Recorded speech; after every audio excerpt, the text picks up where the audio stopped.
মিষ্টি কুমড়োকে বেসনে ডুবিয়ে বড়া ভেজে খেয়েছো, কিন্তু মিষ্টি কুমড়োর চপ কি কখনো খেয়েছো? এই মিষ্টি কুমড়োর চপ কিন্তু আলুর চপকেও হার মানাবে, এত টেস্টি হয় খেতে। হ্যাঁ, এরকম টেস্টি খেতে হবে, তবে তোমরা যদি আমার মতো করেই বানাও। তাহলে শিখবে না কি করে বানালাম। চলো তাহলে স্কিপ না করে সম্পূর্ণ ভিডিওটা দেখে নাও। চপটা বানানোর জন্য এখানে আমি 250 গ্রাম মতো মিষ্টি কুমড়োকে পাতলা পাতলা করে কেটে নিয়েছি, আর একটা বড় সাইজের আলুর খোসাও ছাড়িয়ে নিয়েছি। এবার এই দুটোকেই একসাথে সেদ্ধ করতে বসাবো। আলুটাকেও কিন্তু আমি পাতলা পাতলা করেই কেটে নিয়েছি। এভাবে পাতলা পাতলা করে কেটে দিলে কিন্তু যে কোনো সবজি খুব তাড়াতাড়ি সেদ্ধ হয়ে যায়।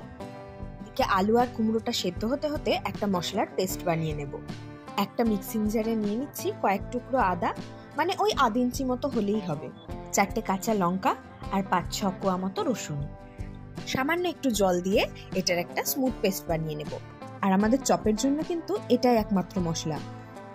ওদিকে আমাদের কুমড়ো আর আলুটাও কিন্তু খুব ভালো মতন সেদ্ধ হয়ে গেছে।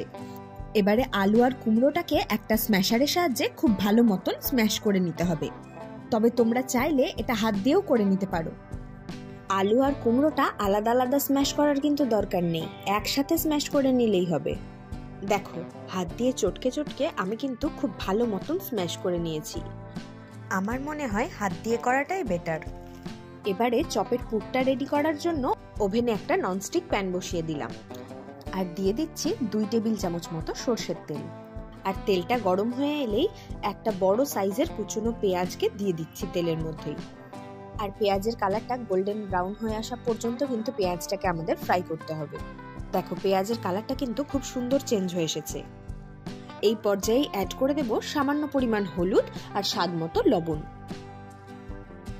আর পেঁয়াজের সাথে হলুদ আর লবণটা একটু ভালো করে মিশিয়ে নিয়েই অ্যাড করে দিচ্ছি পেস্ট করে রাখা মশলাটা। আর পেঁয়াজের সাথে মশলাটাকে খুব ভালো মতন কিন্তু কষাতে হবে।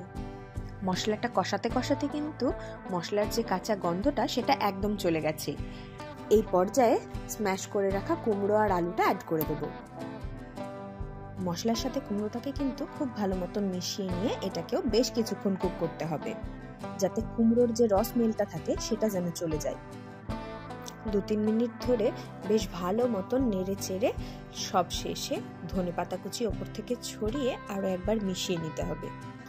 দেখো, চপের পুরটা কিন্তু খুব সুন্দর প্যান ছেড়ে উঠে আসছে, তার মানে চপের পুরটা আমাদের একদম রেডি। এবারে পুরটা একটা পাত্রে ঢেলে একটু ঠান্ডা হতে দেব, আর ততক্ষণে বেসনের ব্যাটারটা রেডি করব।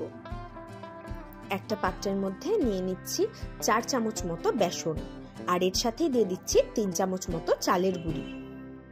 আর এর সাথে অ্যাড করছি সামান্য একটু হলুদ, সামান্য একটু লবণ, আর স্বাদটাকে ব্যালেন্স করার জন্য সামান্য একটু চিনি। শুকনো উপকরণগুলো একবার ভালো মতন মিশিয়ে নিয়ে অল্প অল্প করে জল দিয়ে একটা মিডিয়াম ঘনত্বের ব্যাটার তৈরি করব। আগেও বলেছি আর আবারও বলছি, যে কোনো চপ বানানোর সময় এই ব্যাটারটা যত ভালো করে ফেটানো হবে চপটা কিন্তু তত মুচমুচে হবে। তাই ব্যাটারটা আমি খুব ভালো মতন কিন্তু ফেটিয়ে নিয়েছি, আর 1 চিমটে মতো খাবার সোডাও অ্যাড করেছি। দেখে বুঝতেই পারছো নিশ্চয়ই ব্যাটারের ঘনত্বটা আমি মাঝারি রেখেছি, খুব বেশি ঘনও করিনি আবার খুব বেশি পাতলাও করিনি। এবারে চপগুলো ভেজে নেওয়ার জন্য ফ্রাইং প্যানে দিয়ে দিচ্ছি বেশ খানিকটা পরিমাণ সরষের তেল। তোমরা চাইলে কিন্তু সাদা তেলেও এটা ভেজে নিতে পারো। আর তেলটা গরম হতে হতে আমি বেশ কয়েকটা চপ গড়ে রেখে দেব।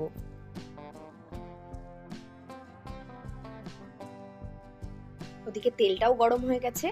এবারে চপগুলো ব্যাটারে ডুবিয়ে একে একে তেলের মধ্যে দিয়ে দেব, আর মিডিয়াম টু হাই ফ্লেমে লাল লাল করে এপিট ওপিট চপগুলোকে ভেজে নেব।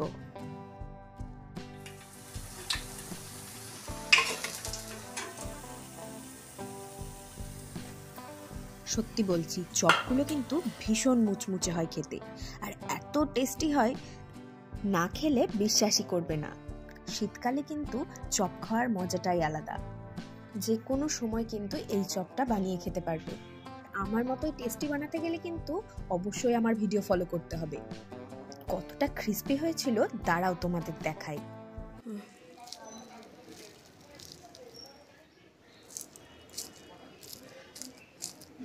দেখলে নিশ্চয়, তাহলে আর দেরি না করে ঝটপট বানিয়ে ফেলো।